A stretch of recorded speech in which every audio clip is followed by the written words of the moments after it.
Hello again, this is Brian Statham with the Pursuit of Truth podcast, and I got another topic to delve into today. The question I want to explore is, why do certain people dislike children? Why do they either not like other people's children and not have children, or why do they avoid having children, creating stable relationships? I guess there's more than just that one question that I'm going to be exploring. But that's the thing I've had on my mind, I guess. Why? If you look, you tend to see that people who don't want to have children, whether it's a man or a woman, it's usually for a random reason. It's usually not anything that is a parallel between many different people. Everybody's got their own specific case. But if you can draw a parallel, I've seen that oftentimes it's because they're fragmented in their own life. The two halves of their personality are so split apart that it's almost impossible for them to appreciate the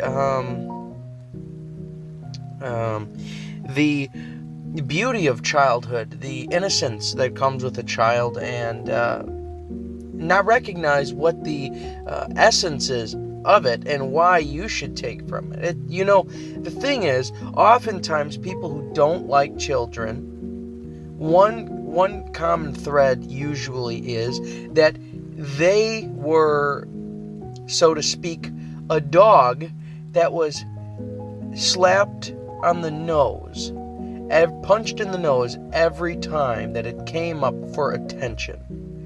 That is to say that they were children who, when they acted as children when they were young, were, instead of, when asking questions, taken seriously and having those questions answered by their authority, instead, those guardians or authorities or parents or grandparents or whoever was raising them or was their surroundings basically made them feel like an idiot, or not good enough, or that they should be grown already.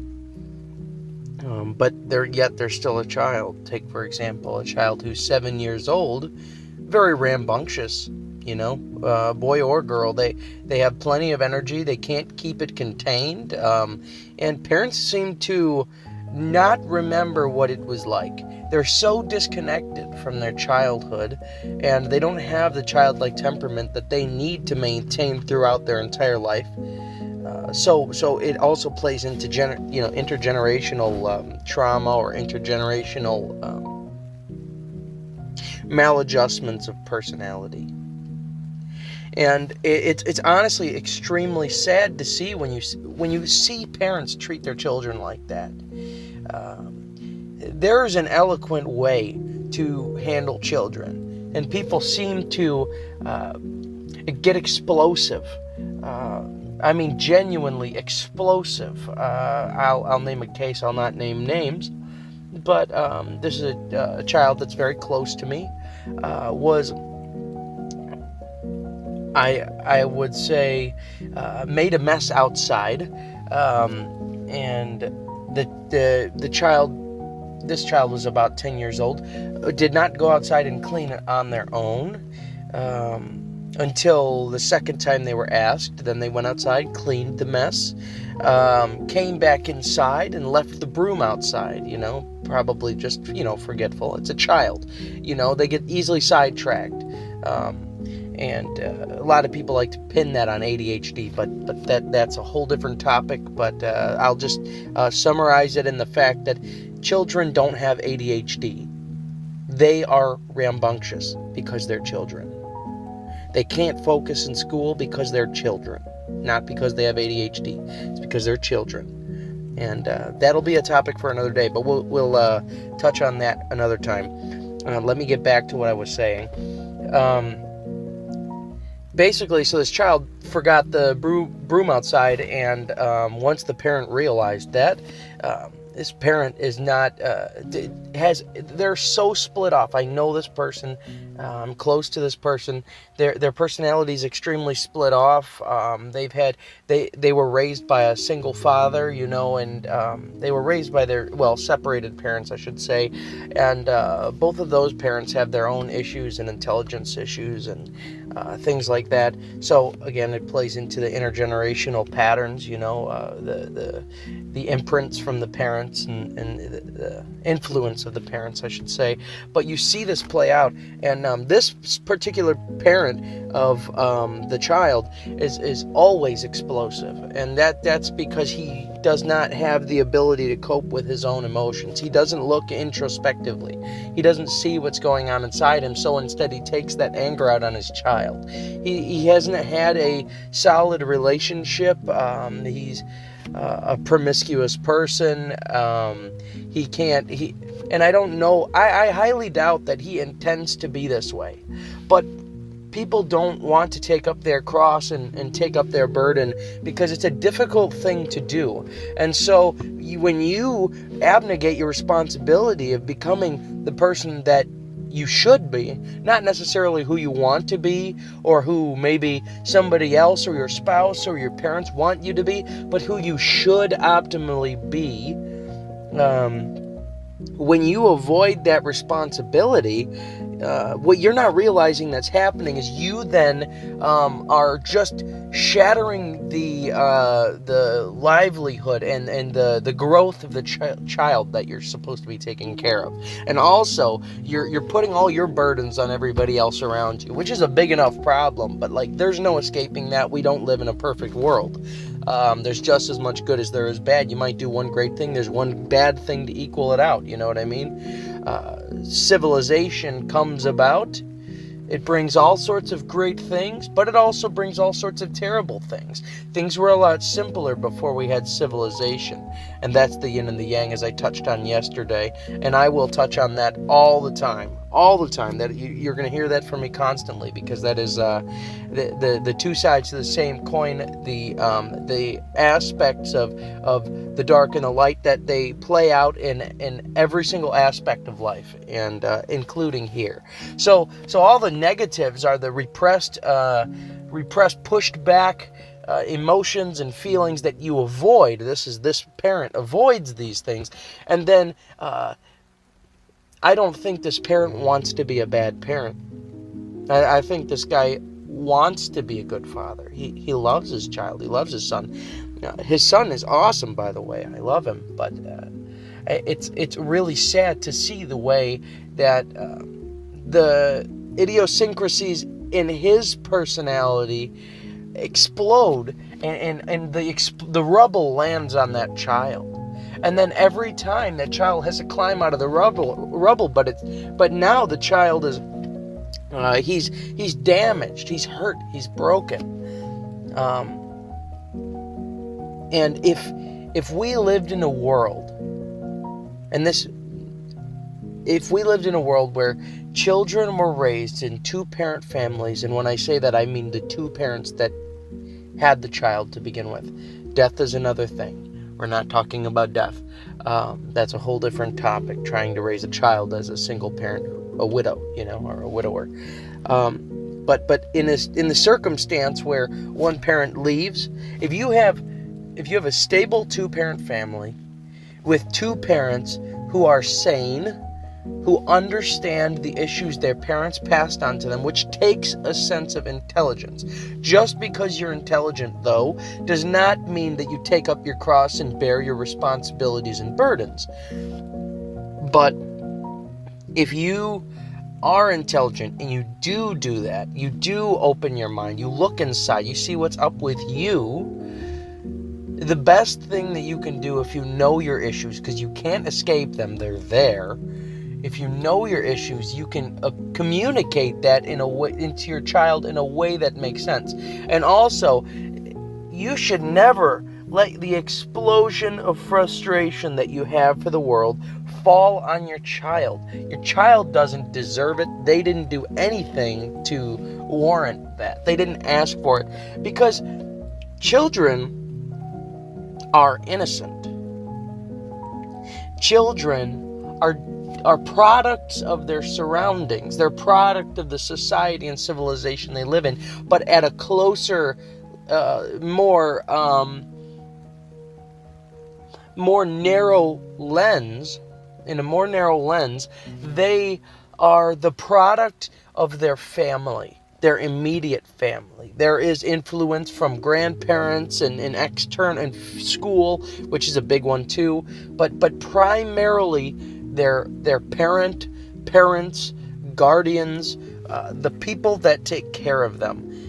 If you are a good parent, if you are a successful, I'll leave out good, because I want to take a unbiased, amorality, an amoral standpoint, a scientific, let's say, standpoint.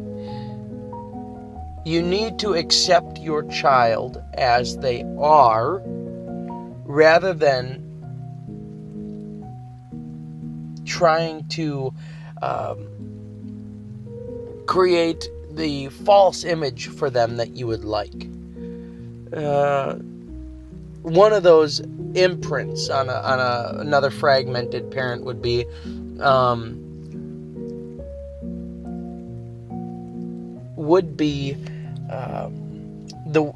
basically, what is it? Munchausen by proxy. The parent that sees that their child is sick, even though their child is not sick, because that parent wants somebody to care for, to earn the respect of the people around them by means of caring for that child. That actually is nothing wrong with them, but it's a delusion. Now that's a huge topic. We can get into that another day. Transgenderism is a big childhood, quote-unquote, transgenderism is a huge play in that. That's another topic for another day, but that's a big one. And all of that gender ideology and all of that, and the way that characterizes the parents of children. So we'll get into that topic at another time, but that's a very important one. The main question I was asking, like I said earlier, was why do people not like their children? Why do people not like children? Why do people avoid having children? Well, I mean, there's plenty of reasons for that. And when you're raised as a child, you get your nose bashed in as the dog, let's say. You're the dog that comes up and wants attention but gets your nose bashed in. When you are that every time, eventually you're just going to stop asking questions. And then you don't have any room for growth except for what's outside your parental sphere, which is your closest, most important, most immediate aspect of learning and understanding. That's where it should come from. But when you are bashed in the nose and you have to learn everywhere else, you can't be certain that you're getting the proper information. But as a child, you don't know that. You take any information you can get, the first thing you hear is the thing you believe. So it's truly heartbreaking to see the way that people dislike their children. Now, I'm not going to put any moral condemnation on people who don't like their children. I took up my cross here to try to figure out what we can do about it. I don't have anything against anybody, because I understand everybody's a product of their society and their civilization and the things that they hear. There's that aspect everywhere. And so it's genuinely sad to see that, because that so many people are constantly being misled. If everybody comes and listens to the Pursuit of Truth, hopefully we can start to sort some of this out and create some more good. And unfortunately, there will always be an evil. evil counterpart. But I'm going to do my part to make things better, despite that. And just make people understand that the bad sides of life are good as long as you know that they are necessary for you to experience and appreciate the goodness that comes on the other side. All the trauma that's thrown on somebody can make them stronger. I like that phrase, what doesn't kill you makes you stronger. I mean, in a sense, not in every aspect, but in a sense that's true. Because if you have these traumas, but you are intelligent enough to recognize what they've done to you, if you have enough introspective ability to analyze that, and that takes a lot of work. I mean, it can take years of work, many years, of decades. Jung wasn't completed in his individuation process until toward the end of his life. The Red Book was a great book by Jung, by the way. It basically shows the nucleus, the genesis of everything for him. Everything after that was the Red Book was in the between the mid 1910s and 1920s and 30s was when the book was being worked on, and it was never completed or published by him, but it was the beginning for him.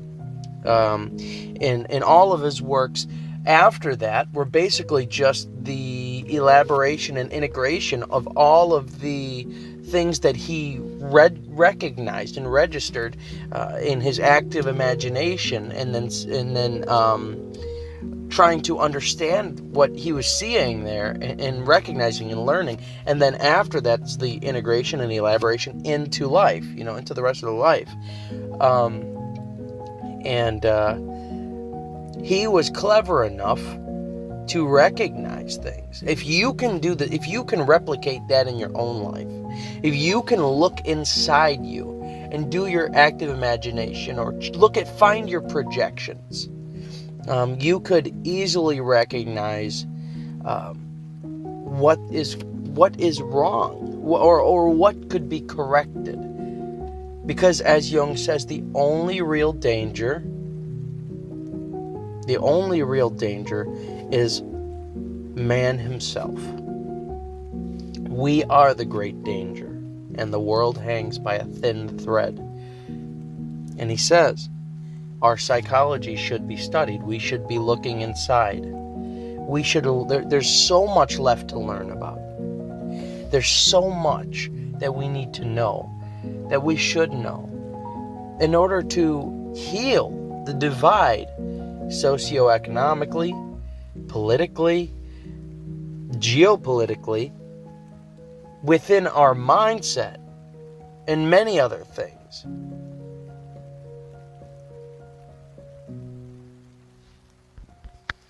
In order for us to heal the divide in the world, in every single aspect, we need to be introspective. We need to analyze our dreams and figure out what's going on in our unconscious, because what's going on in your unconscious, and I repeat this all the time, is actually unconscious. You don't know what's happening in there. It's still unconscious. It's only conscious once you recognize it. You see, you look past the influence of the parents. You look past all the amalgam of things that made you, and you try to see things from an amoral, fact-based standpoint. Things are subjective, and things are objective. There are both objective and subjective truths. Once you have such and such a daydream or thought, it's a fact.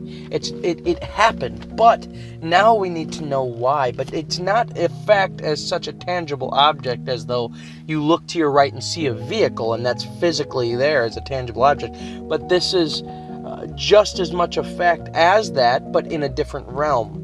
This is that this actually happened in your mind. If you analyze it, figure out why you thought it, maybe you can figure out, if you figure out why you thought it, or felt it, or projected it, and when I say it, whatever the point of tension may be in your life, or your thought process, or your projection, or your dreams. When you have a dream, it is happening. You are thinking that, it's just unconscious. You can't control those thoughts because they're unconscious. You can't even control what's happening in your ego.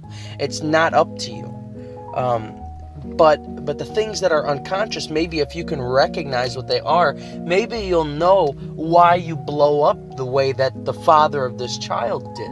Because he doesn't know what's going on in his unconscious. He doesn't even work on it. He doesn't try, to the best of my knowledge. I don't even know if he knows he has an unconscious. So in that circumstance, you're stuck. You're so stuck, then you're basically being whipped around by your shadow, saying, "All right, man, your ego is stuffed into a sack and whacked against the wall 45 times throughout the day because you have no choice on what you do. You only have a choice when you realize and contend with what's happening in your unconscious and in your shadow."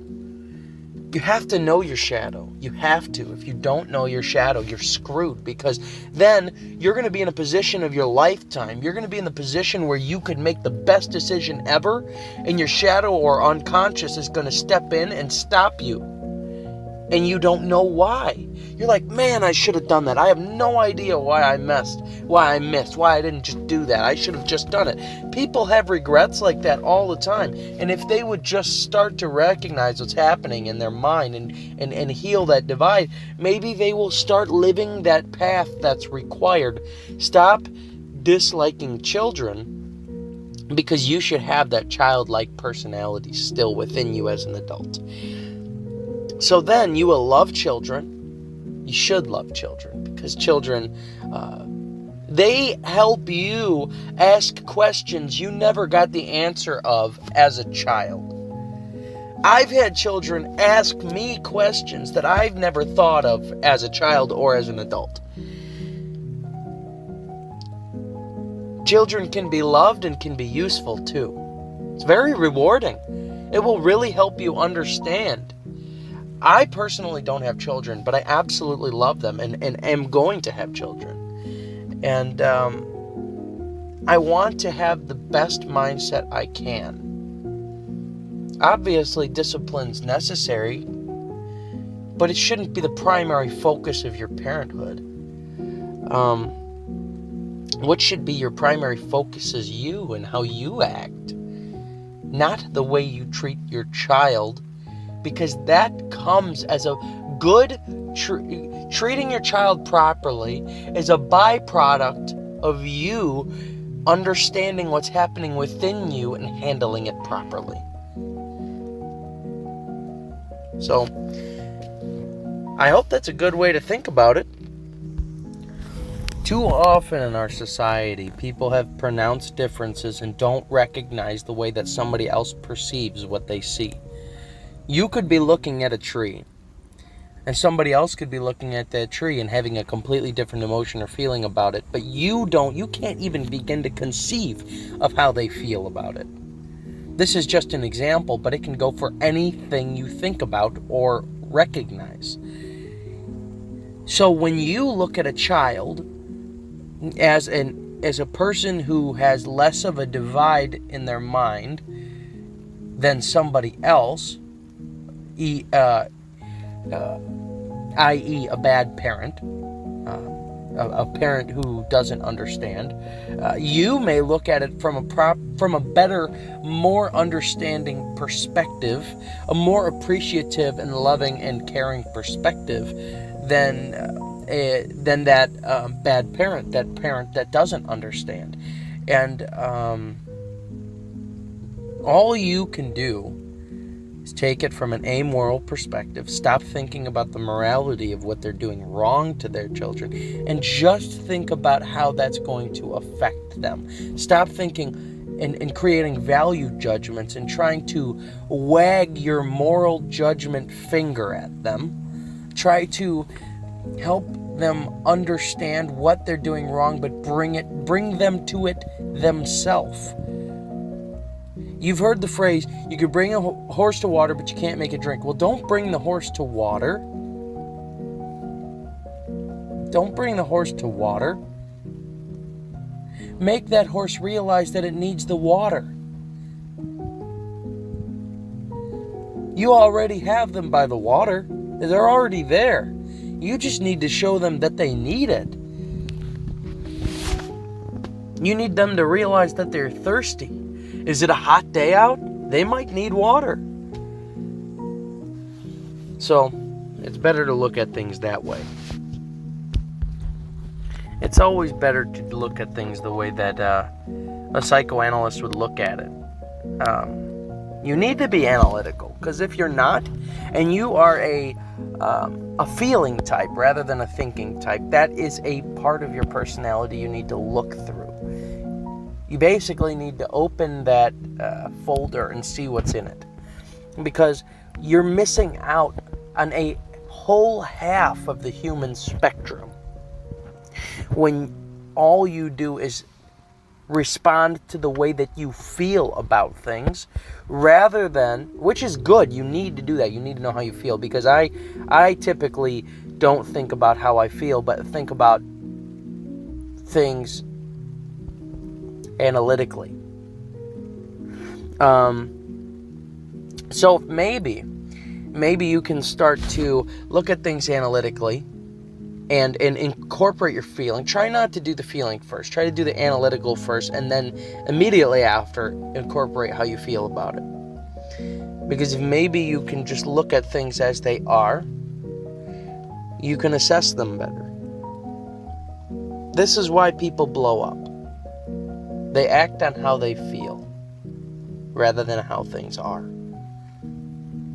If you are introspective, if you hate your children, if you dislike things that your children do, that is because you didn't set it straight, or because there's a disconnect within you.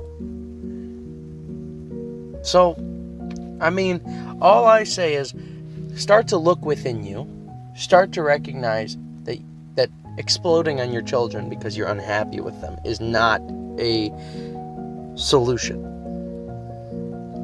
Realize why you feel the way you feel before you make an action like that happen. Be introspective, it's necessary. Do you want your child to be your friend, or do you want them to be the best person they can be? You want them to be the best person they can be. So, try to do that. Be introspective. Take a look at yourself. Look in the mirror. And I mean that more than just one way. I don't mean tangibly. So, you can go look in the mirror if you want, but I don't literally mean go look in the mirror. I mean look in the mirror. Write your thoughts down, because that is the way. If you write a thought down, stressful thought, a pissed off thought, a hurt thought, I cannot believe that I feel this way, I need to get through it thought, you write it down. That is a mirror image of your thought. Write it down as you think it and analyze it. I don't have much time left, but I want to throw in one last thing. Here's some projection that I had a while ago. This is one that sticks with me a lot. I went to a coffee shop with my friend. My friend ordered a coffee and was paying for my coffee. There was 3 options on the little screen for tips. There was 15%, 20%, 25% tip. And there was a custom option. He hit custom, and he put in more than 25%. And I, being me, didn't expect that. I told him, I think you clicked on the custom to accidentally put a lower tip in than 15%. And he was like, no, I meant to give them more. And it boggled my mind, because I realized afterward that I was projecting the way that I would present, the way that I would have handled it. I guess maybe I'm cheap, I don't know, but I would have tipped less than 15%, probably like 10%. And when I saw him do that, I thought that it was a mistake. Anyway, thank you guys for stopping into the Pursuit of Truth podcast. I'm excited to talk to you guys next week or the next time I post a podcast. So probably tomorrow. Thank you guys for watching and listening, and see you next time. Bye-bye.